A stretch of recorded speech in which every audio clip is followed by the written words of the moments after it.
Hey guys, it's me, Game Says, and I have to just say something before I start. Two things actually. One is that this year I'm doing something a little bit different. I'm not going to do the movies that have been released in order. I'm going to switch them up a little bit. Maybe one movie that you didn't expect to be first, and the other that you didn't expect to be like last. Like it's going to be mixed up a little bit.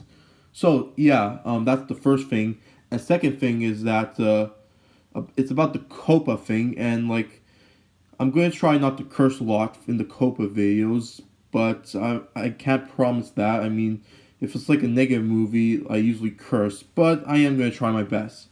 So yeah, that's all I just wanted to say, and enjoy Tristanmation this year. Let's start the series.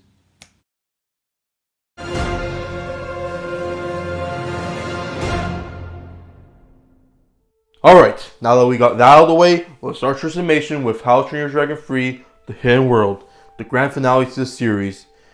Now when it comes to me, I'm going to be honest, I'm not that big of a How to Train Your Dragon fan. I mean, I prefer DreamWorks' other series like Kung Fu Panda and Shrek, but they're not bad films and they're still fun to watch.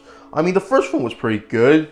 Sure, it's not DreamWorks' best films and it uses a lot of cliches, but it's still enjoyable to watch.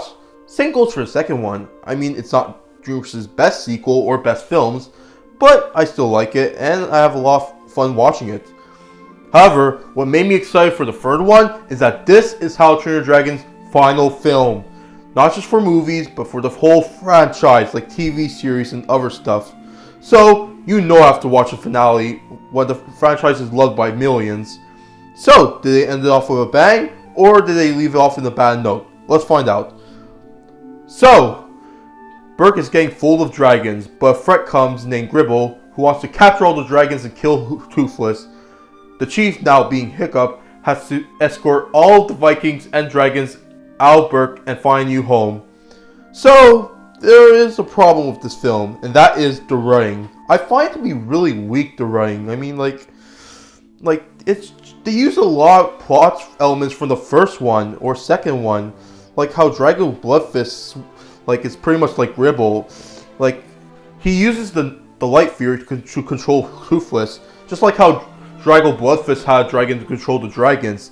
Doesn't it sound familiar?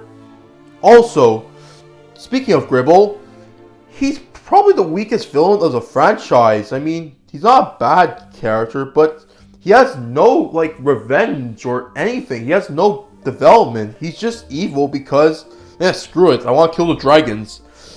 And also, there's another big problem I have with this film, and that is the relationship with Astrid and Hiccup. It gets very cheesy, and it serves absolutely nothing to the plot. Same goes for Toothless and the Light Fairy, who I forgot her name. I'm sure she had a name, but I just forgot. Like, it's very cheesy and very predictable and doesn't serve anything to the movie. Now, I know what you're thinking. How is the ending of the film? Now, I'm going to get to that, but I gotta say, like, at first I thought the ending, okay, it was pretty good, I liked it, but then I realized, wait, doesn't the Vikings now like dragons? Like, it doesn't make sense. I mean, sure, there are bad people out there, but, like, if you think about it, most of the citizens live in Berk, and they got used to dragons in the first film, so it doesn't pretty much make sense for the dragons to leave.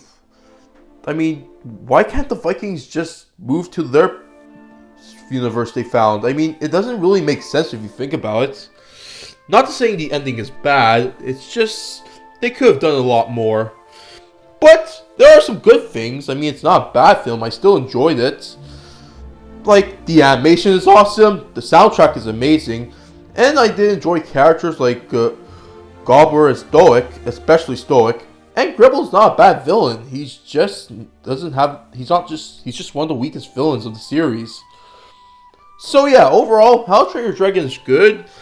But it's probably the weakest movie of the franchise. I mean, I didn't care for the first two, and I don't care for this one, but I wouldn't say it's bad. I mean, it's a good franchise, and it's a nice way to end it off. But, I prefer the Kung Fu Panda trilogy over the Dragon trilogy, but that's just my thoughts. If you like the series, that's fine. I know a lot of people that like the How to Train Your Dragon series. In fact, my friends love the How to Train Your Dragon series.